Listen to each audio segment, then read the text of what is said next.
后个月就是父亲节，在台北市立图书馆是来举办父亲节的亲子台语活动，除了用台语来讲和爸爸相关的绘本的故事，也鼓励老爸甲囡仔会当定定甲对方讲一声“我爱你”。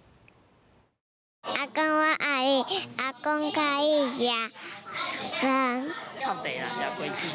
泡茶食果子。泡茶食果子。这两位高姐妹妹用活泼的囡仔声讲出来对阿公的爱。妹妹妈妈讲，伊细汉的时对老爸印象就是老爸真严肃，无想到讲自从伊教囡仔讲台语了后，原本甲囡仔无啥物话通讲的老爸，颠倒甲孙仔变甲足亲，嘛变甲足温柔。因为一开始我带转去厝的时阵，佫足细汉幼婴仔嘛，我就讲，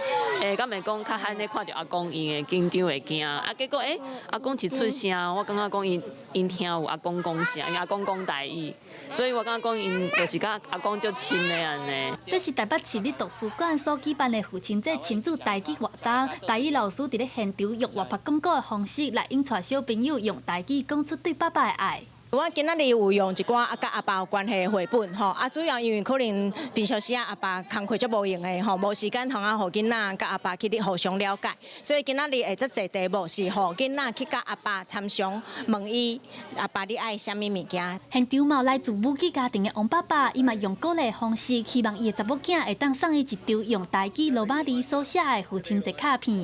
你会家己做一张卡片送我啦，OK， 你爱写台语罗马字哦 ，OK。写你对阿爸的爱，阿爸永远爱你。哦，认真读书哦，OK， 阿爸爱你。